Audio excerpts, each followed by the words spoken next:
തികച്ചും വിസ്മയകരവും ചലനാത്മകവുമായ ഒരു പാവയാണിത്. ഇതിനായി ഒരു പൈപ്പ് ക്ലീനർ, വയർ മനുഷ്യൻ, സ്റ്റേപ്ലർ, ഒരു പേപ്പർ കപ്പ് എന്നിവ ആവശ്യമായുണ്ട്. 5 സെന്റിമീറ്റർ വ്യാസമുള്ള വൃത്താകൃതിയിൽ പൈപ്പ് ക്ലീനർ വളയ്ക്കുക. പൈപ്പ് ക്ലീനർ വളരെ മൃദുവാണ്. അതിനുശേഷം വയർമാനെ നിർമ്മിക്കുക. വയർമാന്റെ മധ്യഭാഗത്ത് പ്ലാസ്റ്റിക് സ്ട്രോ ഇടുക.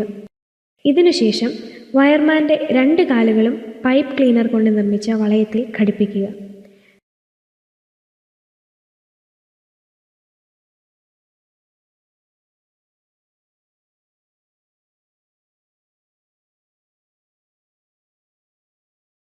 സ്റ്റൈറോഫോം മുത്തുകൊണ്ടാണ് വയർമാന്റെ തല നിർമ്മിച്ചിരിക്കുന്നത്.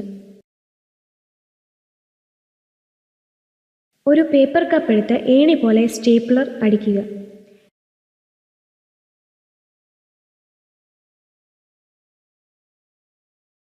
എന്തിനാണിത് ചെയ്യുന്നത്? സ്റ്റേപ്ലർ പിന്നുകൾ പ്രകമ്പനം ഉണ്ടാക്കുന്നു. ഉള്ളിൽ നിന്ന് നോക്കുമ്പോൾ കപ്പിന്റെ ഉൾവശം ഇങ്ങനെയിരിക്കും. ഈ കപ്പ് ഒരു പ്രതലത്തിൽ തിരിച്ചു വയ്ക്കുക. അതിനുശേഷം വയർമാനെ അതിന് മുകളിലേക്ക് എടുത്തു വയ്ക്കുക. ഒരു കൈ കൊണ്ട് സ്റ്റേപ്ലർ പിന്നിൽ ഉരസുക. വയർമാൻ പേപ്പർ കപ്പിന് മുകളിലിരുന്ന് കറങ്ങുന്നതായി കാണുവാൻ സാധിക്കും. ഒരു റീഫിൽ ഉപയോഗിച്ച് സ്റ്റേപ്ലർ പിന്നിന് മുകളിൽ ഉരസുമ്പോൾ കൂടുതൽ തരംഗങ്ങൾ ഉണ്ടാകുന്നു. ഇത് പ്രകമ്പനങ്ങൾ ഉണ്ടാക്കുന്നു.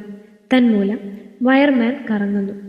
ഇവിടെ ഒരു കുട്ടി മനോഹരമായ പാവ ഉപയോഗിച്ച് കളിക്കുന്നത് നമുക്ക് കാണുവാൻ സാധിക്കും.